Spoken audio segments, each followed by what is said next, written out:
I feel all relaxed now. This is wonderful.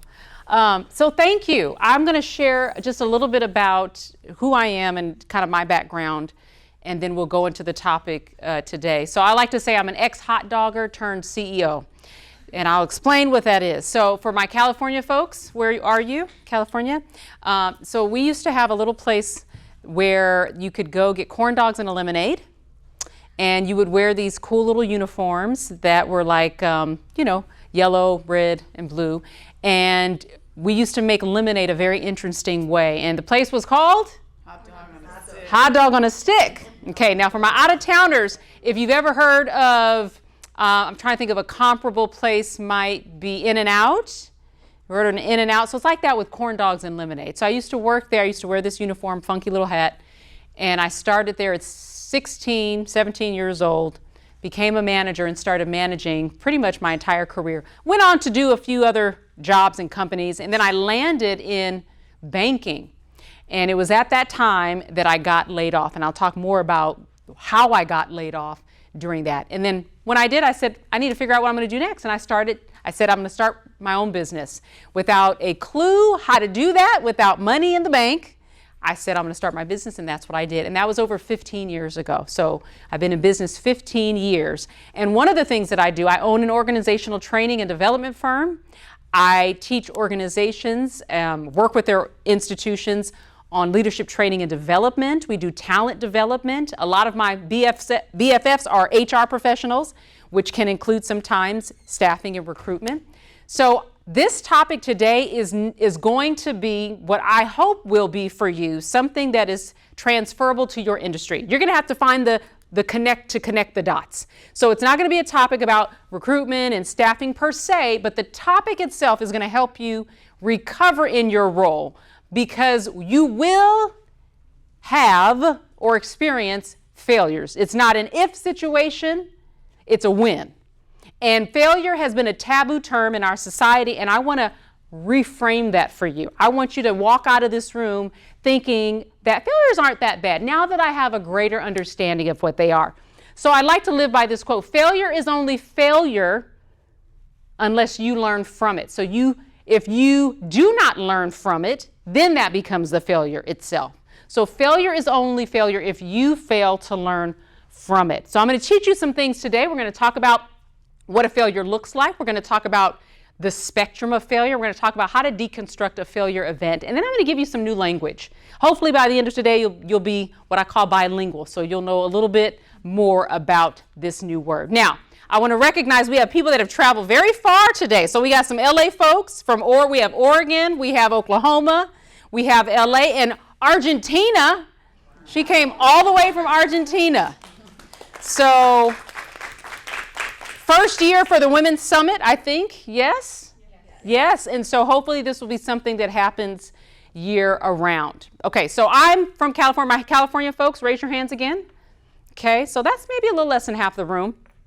In California, we have something called earthquakes.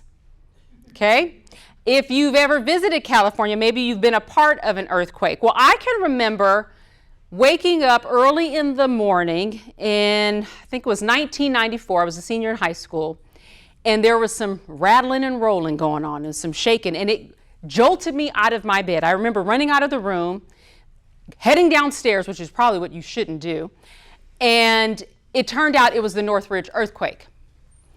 And the Northridge earthquake, if anyone remembers, I want to say it was like a 6.7, might have been 7, above that, 6.7 or higher, catastrophic earthquake. This was the earthquake that, it wasn't the big one, but it was close to the big one that we could get in California. Millions of damage, broken homes, torn down buildings, lives lost from this earthquake. And when you think about an earthquake, our instinct is to think, oh my gosh, this is horrendous, this is horrible, that we lost lives. It cost millions of dollars. So many things were damaged in an earthquake. But I want to tell you that when we experience earthquakes, there is an upside to what happens after that. This is the result from the earthquake that happened in Japan several years ago, the one where it created a tsunami. And the tsunami hit the shore and it caused devastation, and again, catastrophe.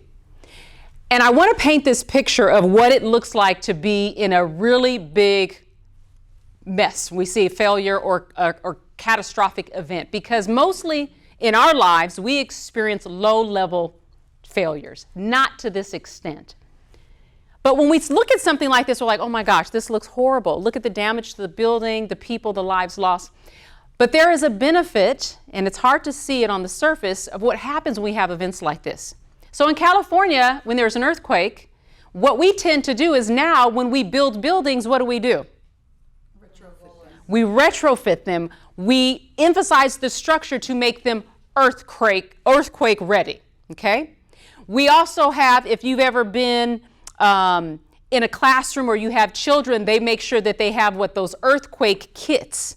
So now we have better earthquake preparation and kits. We have new things that become developed, and honestly, new rock is created. So there's actually new land that can sometimes be developed from an earthquake, but we don't see that from the surface. So just like earthquakes, when you experience a failure, there is an upside. There's a benefit that you can glean and that you can learn from.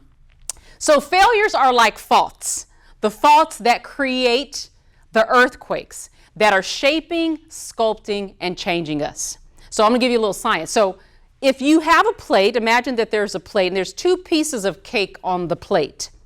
When there is a fault line under the surface, it's like the plate is shaking and these two plates or the two cakes are shifting, and the one on the bottom is trying to get on top of the other. That is what a fault does, a blind fault. And so when we see the catastrophe that happens from the earthquake, you can't always see what's happening under the surface, and that's very similar to what happens with the earthquake. There are signs and there are signals that we often overlook, that we can prevent, that would help us not get to that failure event. So I'm going to give you some of those signs and signals. Okay. But I think it's important that we define failure first. How many of you think failure up until this moment was a bad thing? Like no one wants to admit that they failed. Like you probably have said it, maybe it's taboo. I failed, I don't want to fail in business, in your job. You probably want to shy away from that term. It's not something that we actually learned to embrace as kids. And I'm not going to blame you, I'm going to blame your parents. Because it was your parents who taught you how to have a relationship with failure. And we'll talk a little bit about that as well. But I think it's important to define failure. So I have three definitions. The first one is a desired outcome not yet achieved. That's all a failure. That seems pretty easy, right? Doesn't seem catastrophic. It's a desired outcome not yet achieved. I have an outcome. I have a goal. I haven't met that goal yet. I just joined a new gym. I am not a gym girl at all. I'm learning to be one. I'm going to try my hardest to be a gym girl. But I have a goal, right? Want to fit in a nice new pair of jeans that I have. I'm not there yet. I have not achieved it. So I have not excelled, I have not achieved my goal. I might have experienced a failure in that. Or I may have, because it's not yet done, I could say, well, I haven't met my goal. I've experienced a failure in that. I could say that. I have a goal weight, let's say I want to lose 10 pounds. Haven't met that. Have I failed in my? Maybe I experienced a failure in that. We can use it in that same vein, but it's really just a desired outcome not yet achieved. Second definition, a temporary setback with immediate or delayed consequence. So it's a setback, it's delay. Oftentimes we have a goal not yet achieved, but maybe there's a delay. Maybe there's something that happened. Usually failures can be attributed to one of three things. If you're taking notes, you can write this down. Inaction, distraction, or lack of direction. I'm going to share that again. Failures can usually be attributed to one of three things. Inaction, you were supposed to do something and you didn't do it, which resulted in a failure event. Distraction, you got your eyes taken off of the prize. You were looking somewhere else when you were supposed to be looking over there, and you got distracted by something, distracted by the money, distracted by the person, distracted by the people, whatever that was, and it led to a failure event. The third one is lack of direction. You didn't know what you didn't know. So you were immovable. You just kind of got stuck. And so you didn't do anything. So it became a temporary setback for you. That usually is what attributes to failure. Inaction, distraction, or lack of direction. The third definition is an unfavorable outcome that teaches and guides us into a new, better, and different direction. Failure can open up unexplored strength and resolve that you didn't know you had until you experienced the failure. I'm going to say that again. Failure can open up an unexplored strength and resolve that you didn't know you have and would never have been realized unless you experienced that failure event. I'll use myself as an example. I worked in banking for several years. I was laid off during the recession. 90 days later, I started my business. No money, no clue, nothing. A year later, I wrote my first book. 2 years after that, I wrote my second book. I had no writing experience per se, but just took a leap of faith. I love the quote by Les Brown. He's a renowned motivational speaker. Some of you may have heard of him. He said, "Leap and grow your wings on the way down." Sometimes you just have to take a leap of faith. Wrote the second book. Year after that, started building my business, got my first client. You want to know who my first client was? Hot dog on a stick. Talk about a full circle moment. So you just never know what that failure event can lead to. There is an upside. Failure is only failure if we what? Fail to learn from it. And so in those moments, I'm growing, I'm pruning myself, I'm figuring it out, I'm building resilience through that process. But there's a lot of people that tell us, again, that failure is bad. And so we got to dispel some myths. So I have 3 myths that we have to counter because your brain has been wired a certain way. Again, not blaming you. Who am I going to blame? Your parents. Okay? Your parents taught you. So let's dispel some of these myths. Number 1, failures are inherently bad. Remember that time you learned how to ride a bike when you were a kid? Maybe it was skates. I don't know. Do I have any Gen Xers in the room? Shout out to the Gen Xers in the room. Okay, when you learn how to ride a bike or skates, your parent put you on that thing. Let's just say it was a bike. You get on there, you're excited, you're happy. What happens when you start learning how to ride a bike? What's one thing is guaranteed to happen? You're going to fall. Okay, you're going to fall. So let's say you fell off your bike. Now, if your parent had the reaction where they came running over to you and they scooped you up off the ground and like, "Oh, my baby," and grabbed you and they're like, "Oh my God, are you okay?" Well, that taught you that failure is something that hurts. That's something to maybe fear because of the reaction that you learned from your parent. Now, let's say you fell off of that bike and another parent, maybe they didn't rush over to you, but they looked at you and they were like, "You fell? Like, we've been doing this for a long time. You don't know how to ride a bike yet? Like, come on, you can get this by now." Ugh, I can't believe it. And they downed you, they berated you, they didn't congratulate you, they didn't celebrate you. Well, you learned that failure was something that not only could hurt you from the other parent, but to be concerned about, to be like, well, I could be disappointing someone if I fail. I don't want to be a disappointment to someone. So maybe you created the people-pleasing syndrome. You started to feel like, oh, I got to be a people pleaser now. Oh, I don't want to show anybody my failures. I don't want to hide that. So you learned that maybe shielding that was better because of the disappointment that was created. But let's say you had a parent that when you fail, didn't rush over, but walked over to you, checked you out, dusted off your knees, and said, "Get back up, you're good. You can do this." Well, you learned that failure was to be expected and that you can recover from it. It's part of the process. I'm going to get on the bike, I'm going to fall, okay? Dust myself off, and I get back on the bike again. So it was a learned behavior from childhood. And again, our parents didn't know any better because they learned it from their parents and their parents. And so at some point we got to break the cycle. Failures are not inherently bad. So now you grow up. You move past childhood. You get into your teenage years. And failure morphs into something a little different because we want to be in the in crowd. You know, when you get to high school, you start getting into these cliques, right? And so now it's the comparison game. So now failure feels a little bit like, oh, I don't fit in. I'm not like so-and-so. There's something wrong with me. I failed to make it onto the cheerleading team. I failed to make it onto the sports team. So now it's introspective. I'm taking it personal. I'm making it about me, about something that, how I look, what I don't have, what I didn't do. And so we personalize and internalize failure as we get older.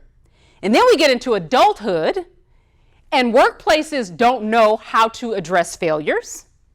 They don't see failures as a springboard for growth. You get penalized for it. You get a performance warning for it. You get written up for it. You get berated for it. You get demoted for it. They don't teach you that, failure, let's learn from this. We didn't have the outcome that we wanted. That's okay. Let's work through it so we can avoid it again. There's a famous CEO. I imagine everyone in this room has heard of her. You're probably wearing some of her products right now. Sarah Blakely, the founder of Spanx. Don't tell anybody if you're wearing them right now. Let's just keep between me and you. I hear you. I hear you, sister. I don't carry less than 3 or 4 pair with me when I travel. Listen, sister, I hear you. It is way too hot for all that extra garment and material. But we all know it. We've heard of her, right? We've worn the Spanx. We have a pair. She has a phenomenal story. If you ever know about her story, how it got started, great. But one thing that I love, she tells a story about her father. When she was a kid, she would come home from school, and I forget if her father was a business owner, maybe he was. She would come home from school, and he would ask her, what did you fail at today? This is her words, this is a true story. What did you fail at today? And they would sit and they would have this conversation, and she would talk to him about her trials and things that happened to her throughout the day. And it was kind of like a father and daughter moment, but she learned that as a young person. And guess what? She carried that into her workplaces. And so she would have with her teams, I don't know if it was weekly, but she would have these huddles. And she called them the oops, like whoops. And she called them the whoops. And they would share, her team, in a group setting, in a table, or whenever she would have her meetings, and they would say, what did you oops at, today? And it would create an open forum and an environment where people didn't shy away from sharing their challenges and their obstacles and their whoops, I didn't quite do that right, their mistakes, their stumbles, their missteps. She created an environment where that was okay. So failures are not inherently bad. We were just never taught how to embrace them. Number 2, things just happen and it's nobody's fault. Ooh, how we would love this to be true. Now there is something we can, point the finger outward and who did what, let me look and see, but it does require us to point it inward as well. Remember, what did or didn't I do? Remember the 3 things: inaction, distraction, or lack of direction. One of the 3 things is attributed to a failure. Things don't just happen. There's always a cause and an effect. Early in my speaking career, I was part of not a speakers bureau, but it was like a job board. And I'd go in there and look for different opportunities and things like that. Well, one time I got a call back from a company. It was a very well-known company. And they emailed me. They sent an email saying, hey, we were interested in having you as a speaker for one of our conferences. Remember, early in my career, we're talking over 10 years ago. And, please reply back. Let us know if you're interested. And we can talk to you about it. Fantastic. Well, I wasn't at home at the time. I wasn't at my office. I was like about an hour away from my home. But I saw the message and I said, I'll just reply when I get back to my office. So I left that email there. And I drove the 60 minutes to my home. And I'm like, okay, first thing I'm going to do is open that email and I'm going to reply. And I opened that email. And in that email was like, oh, we already filled the position. And I'm like, it was only 60 minutes. It was only an hour. They had already filled it in that moment. It wasn't a lack of direction. It was inaction on my part. That was I had to own that. That was mine. Okay. So I missed out on opportunities. So while we want to point the finger outward, we have to point it inward first. What action, inaction, or lack of direction happened that attributed to the failure? So there is a cause and effect. And oftentimes we have to look introspectively as opposed to outward on other people, because it's easy to kind of do that. Well, they didn't Well, and he didn't. And she was supposed to. It's easy to do that as opposed to let me look inwardly first and then start asking the questions. We got to take ownership for that. Number 3, failures are fatal to our career or to your career. This is a little tricky one because when you're in workplaces, if they haven't been taught, if they haven't embraced the culture like Sarah Blakely of the oops or the failures, it can feel like it's fatal to your career. But the good news is you can turn those failures around. Here's the word that I want you to increase in your vocabulary so you can become bilingual. You don't have failures. How many of you ever said, I have failed? Okay, I have failed. Okay, I want to teach you a new way instead of saying I have failed. And this goes for your workplaces. You don't say I have failed. You add another little word in there. I have experienced a failure. It feels different. Even just rolling off the tongue, I have experienced a failure. Why does that sound and feel different? What happens when we say I have something? Even if have past tense, but let's say, what is it when I have something? You own it. You own it. It's yours.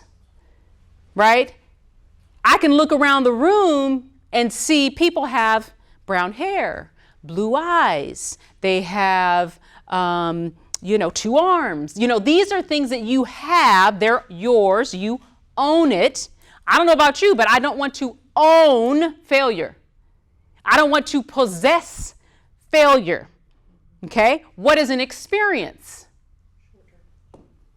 An experience is something that comes and goes. It ebbs and flows. It's temporary, not permanent. It's not a state of permanency. So when we say I have experienced a failure, to me that says, okay, this is something, this too shall pass. This is something that's going to come and go. It's not the end of me. It's not going to define me. And that's how I said it. So when you start using that word experience, you'll start seeing and feeling different even when you say it. You'll start using it in other conversations. You'll start saying things like, I am experiencing a bad relationship. I am experiencing a bad boss. You are not going to just be using that to say, I experience a failure. Ask any one of my friends, whenever I have a headache, and I say this loosely have, I don't say I'm experiencing a headache. I've said that for years. That I'm telling you, it rewires your brain. I'm experiencing a headache. Okay, experience. Okay, that's ebbs and flows, comes and goes. It's not permanent. It'll be gone. I don't want to own that. You start changing the entire magnitude of how you use that word. So if you walk away with one thing, I want you to shift your language. I am experiencing a failure, or just using experience in general. So it's not fatal to your career, okay? So that's me. I got a big old belly. I was about 7 months pregnant. I was on a leadership retreat with my company, a board retreat actually. I was a regional manager at the time, working for a banking company, and they invited us out to do presentations. We have to deliver our quarterly results, things like that. Now this is 2009. What was happening in banking around that time? Not good. What was going on? Banks were, they were going down. Financial crisis. They talk about the one that's happening now, but we forget the banking financial crisis. So in banking, I worked, credit union. We were doing a lot of the home loans as well. And around that time, the company, there was things percolating in the background that we didn't really realize and we didn't know. And I think I said 7 months pregnant. So a couple months after this, I get a phone call. I'm working, and there was 3 regional managers. I was one of 3 regional managers. And 2 of us were pregnant, ironically, same time, like our kids are a day apart. So she calls me, frantic. She's like, Tiana, they just fired me. She's like, they're letting go of all the regional managers. So I'm telling you, don't pick up your phone. And I'm like, okay. So she's like, call me back later, da-da-da-da. So I hang up the phone. Sure enough, I'm getting a call. Now, mind you, I said I was at work. No, I don't think I was at work. I was actually off that day because I think I was about 8 months pregnant. So I was kind of in that, getting ready to get into that maternal leave, because they could have just stopped by the branch. So sure enough, I get a phone call and I see the number and I'm like, I'm not answering that call. And then, later they call back, I'm not answering that call. I didn't call from the other regional manager. Remember, there were 3 of us. They just let me go. I'm like, oh my gosh, this is like a race against time. So I said, what am I going to do? I was like, okay. So I made a doctor's appointment and I got myself on maternity leave that day. Because I think I was off of work, but I wasn't on maternity leave. And they're not supposed to call you when you're on maternity leave, HR things. So I escaped that in the moment of being let go and laid off. But it was an opposition that I had to face in that moment of being 7, 8 months pregnant and being on the cusp of being fired. Now, when I came back from maternity leave, though, the company was still in flux from the debacle with the financial crisis. And I was called into the office and they did let me go. So that did end up happening. And that was the story that led to me 90 days later starting my business. And one of my first clients, as you know, was Hot Dog on a Stick. But you will face opposition. You will face opposition in your work with people you consider friends and allies, people that are just out to hate on you because they're naysayers. You will face opposition, but that doesn't have to be your truth. Once I started my business, I reached out to one of my friends. I met him in banking. He was like a real estate guru, was the first millionaire I ever met, and he was really smart. And I said, I just started my business because I was just laid off. So I wanted to reach out to him to get some sage advice because he had a ton of different properties. And I remember I was driving on the freeway, the 10 freeway, heading west, going towards Santa Monica. And he calls me and I'm like, hey, I got good news. I just started my own business. I no longer work in banking, and I'm waiting for him to congratulate me. And there was like silence. And then all of a sudden he says, you're going to fail. And it was just silence in the car for felt like a couple of minutes, but maybe it was just like 10 seconds. And I'm thinking to myself, I valued this person. I looked up to this person. I considered this person a little bit of a mentor. I was hoping for some support and encouragement, and yet I got the words, you're going to fail, on the other end. And I remember I mustered up enough to say, well, that's your truth. That's not my truth. And we ended the call, and I've never spoken to him since. And sometimes you're going to be in those situations where you face opposition. You got to cut that cord. Maybe that opposition will be the thing that pushes you to a new opportunity. You can turn that opposition into an opportunity. So opposition is nothing to fear. It's just like it's not the if situation, it's when it's going to happen. This will happen. And you have to look at it as, I can turn this into something that can work for me, not against me. Now, this is a new concept that I want to share with you that I've started to build on, because I think when we think of failure, we think of it as linear, okay? And I want you to think of it more, or one-dimensional rather. I want you to think of it more as there's different levels to failure. There's different levels to whether it's a major one or maybe it's something a little low level. So I developed what we call the spectrum of failure. And the spectrum of failure basically ranges from low impact zone to catastrophic impact zone. So you have this range, low, moderate, high, catastrophic. Most of our failures, the good news is going to be in the low, moderate range. Low, pretty unseen damage. Not a lot of people are going to recognize it. It's not going to be in the news. It's not going to cost you anything. There's really no impact to anyone else but yourself. Here's a great example. You're driving on the freeway. You get distracted because remember, failure is inaction, distraction, lack of direction. you're listening to your favorite song or whatever you're doing, and you missed your exit off the freeway. Remember, desired outcome not achieved. You meant to hit the right exit and you missed it, so that was a failure. Low level, who did it impact? Just you, predominantly, because you got to reroute. It's inconvenient, but that's a low level. It's not going to be on the news, so that's low. Moderate, where there may have some visible damage to others. It's low, maybe it's self-defined, still by you, but it could be by others. So let's say you missed your exit off the freeway and it made you 15 minutes late to your meeting. Other people are going to see that, right? Someone else is going to notice you walked into the meeting late. Maybe you were supposed to deliver the first part of the presentation or what have you. So that goes into moderate. Again, visible, not catastrophic. It's not necessarily going to cost you anything for the most part, depending on how important the meeting is. But you get the point, right? So you got low level, low impact zone, moderate impact zone.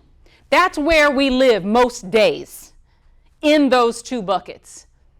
But then you have the high and the catastrophic. Okay?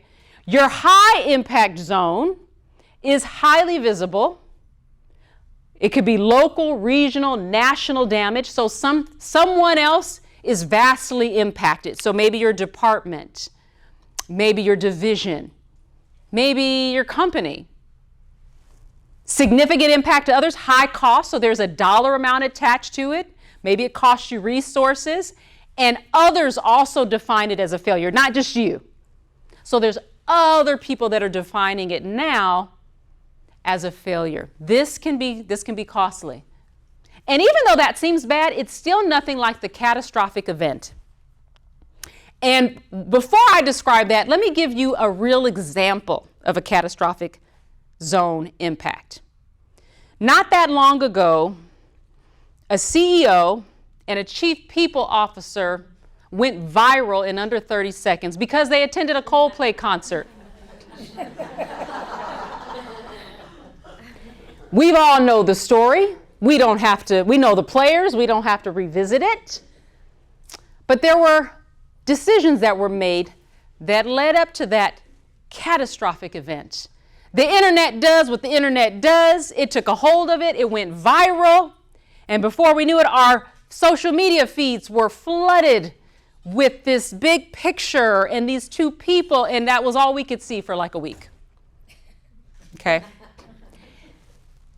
Was it extremely visible? I think we can all nod our head. Okay. Now, what was the damage? Okay, so we have damage to the individuals themselves. What about their roles and their company?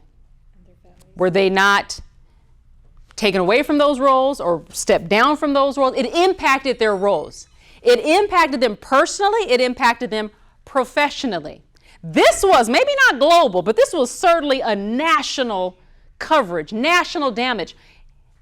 I'm not sure if the company was global, but I know there was a reputational damage to the company and to the individuals when this came out. And everybody would say that this was a failure event, catastrophic, for them for sure.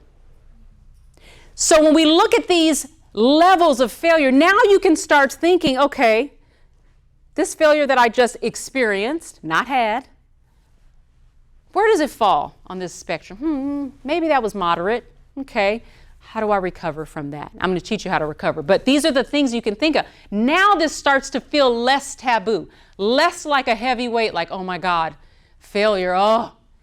Now you kind of take a little deep exhale. Remember the sound bath? We just kind of breathe out. Now failure has elements. It has levels to it. It's not just one-dimensional. And where we live is mainly in the low and moderate.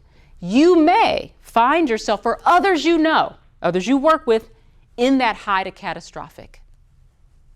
But most of our failures are going to live in the low to moderate zone. How much time do I have, real quick? It's 2:20. So how many more minutes? Give me. 15. About 15? All right.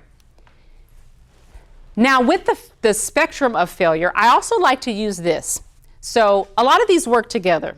So you can deconstruct. Now that you know, you dispelled the myth of failure. You know it's not inherently fatal to your career. It's not inherently bad. We looked at all of that. We understand that there's levels to failure. So now we know where we're in. I'm in the low level, I'm in the moderate, I'm in the high or the catastrophic. Now you got to ask yourself some questions, because even if you find yourself in the low impact zone, you still got to figure out, well, how did I get here? How did this happen? And so when we deconstruct a failure event, this is going to give you the data, the information that you need so that you can figure out, how do I prevent this in the future? Remember, failure is only failure if we fail to learn from it. So there has to be a learning process. There has to be something we can learn. So this is the easy way. I'm going to give you some examples. So remember the fault, the earthquake that I talked about earlier? So let's say the fault, that's the thing underneath the surface. Oftentimes, sometimes failures are brewing underneath the surface. It's a decision that we've made a week ago, and maybe that's going to lead to something. It's just kind of slow, slightly underneath the surface. We don't always see it. So it's the fault, that crack that's silent, quiet, often unseen, that leads to an unfavorable condition. With the earthquake, it could have been weather. Leads to an unfavorable condition. Now we have our earthquake and then our response. This is how we deconstruct it. So let me give it to you with it. So the fault, weather can affect the faults under the surface when it comes to an earthquake. Okay? But let's say the fault in this example, fault quotations, let's say it rains. The unfavorable condition that it creates is a slippery road. The failure event, an accident happens. The response, next time I'm just going to stay at home, I'm going to use public transportation or whatever that is, right? Because you learn from it. Darn it, I knew I shouldn't have driven out in this weather. I knew my car needed brakes. Next time I'm just going to stay home, use public transportation. So you see how that flows? You have the fault. What was it? The rain, it created this, resulted in that, and our response. Here's another one. Let's say this could be for you. Think of your staffing recruitment industry. The fault, you have new industry compliance standards. 2026, maybe you got a list of them, okay? The unfavorable condition, you got these new standards. Well, now it's increased operational costs within your department, division, company, okay? The failure event, maybe there are suspensions or heavy fines if you do not live up to the new compliance standards. That was a failure event. Oh, they do this every year. We're not going to adhere to it, so I'm going to do it. Well, now you're going to be heavily fined.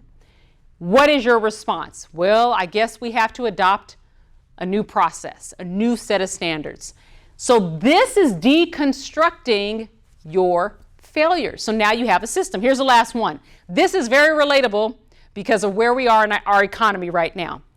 Market volatility and economic downturn. Have you all experienced that in your industry? What does that look like?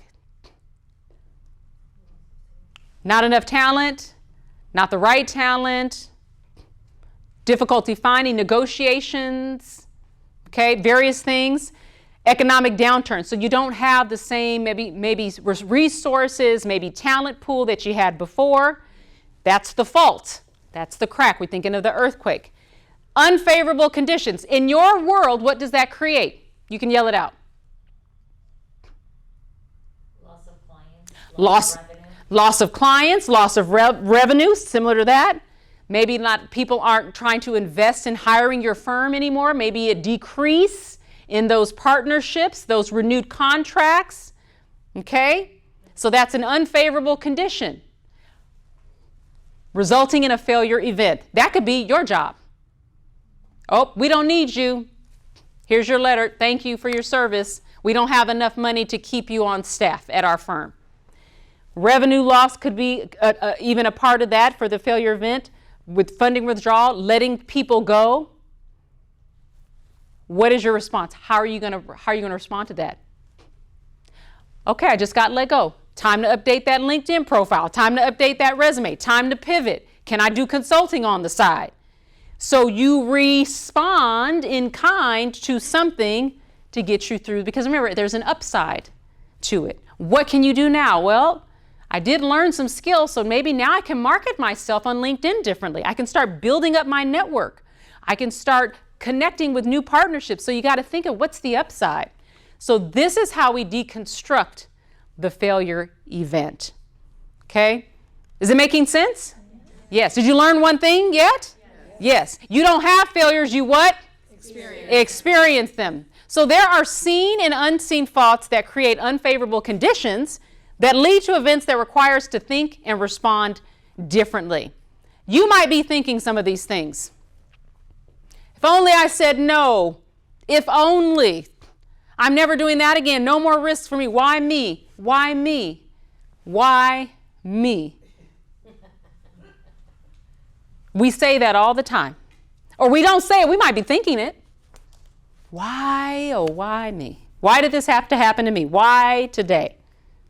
I just posted a very vulnerable post on LinkedIn. Did you see it? The other day. Yes. And I'll share it here. It's very vulnerable. Last year was a very difficult year for our business. So when I started in business 15 years ago, as I mentioned, you kind of grow, you try to build yourself up. So it took me a few years to replace my income. When I finally did, we were off to the races. So 2020 was actually a really good year for our business, despite it being COVID-19. A lot of clients came through because they were doing the virtual, the remote. We got a lot of business that way. Between 2020 and 2021, our revenue doubled. By 2024, we had grown our revenue about 424%. Our clients I had a team of about 7 people. I had clients, these were in many cases 6-figure contracts, local government agencies, speaking engagements, even in virtual world, things were great. The end of 2024, new administration came in and they cut a lot of funding for a lot of programs. Now, while my specialty was not diversity, equity, and inclusion, because I look the way that I do, most people often thought that's what I did. And so overnight, contracts were gone. Within weeks, I was getting emails, cancellations. I was getting calls. I had partnered with folks. We don't have any funding. We're not doing it. And I found myself in a place that I never thought I would be after 15 years, looking for a job, going on the job boards, filling out applications.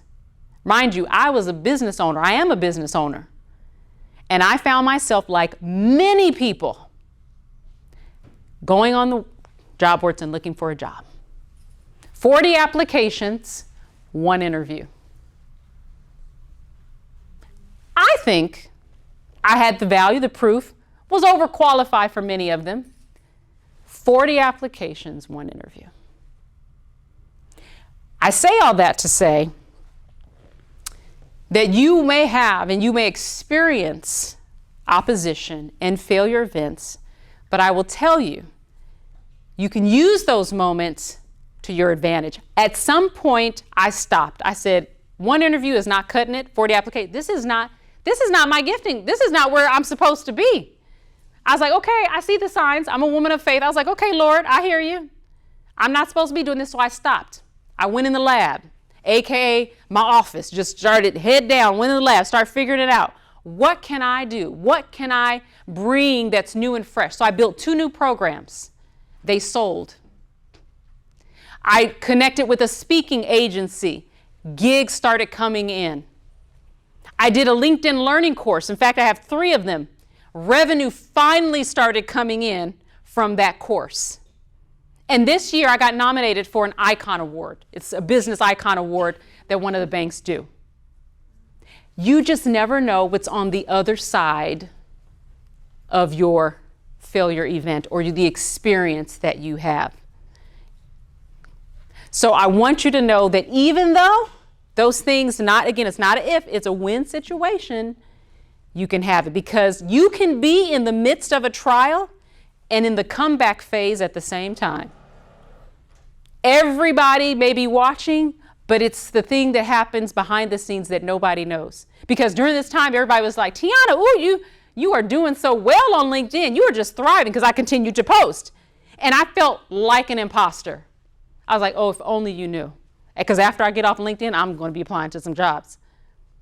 But you can be in the midst of a trial in the comeback phase at the same time. The trial doesn't have to be yours, but the comeback is. Okay? So here's how you can start looking at it a little differently. How you can take that spectrum of failure, the deconstructing of the event, instead of saying, why me, what's next? What do I do next? You can ask yourself some questions. Why did this happen? What can I learn from it? What do I know now that I didn't know before? Trust me, I was doing a lot of this during that time where I was looking for work. Is there a probability that this can happen again? Are we in a recession-proof industry? If not, can this happen again? Could this happen to me again? What am I going to do?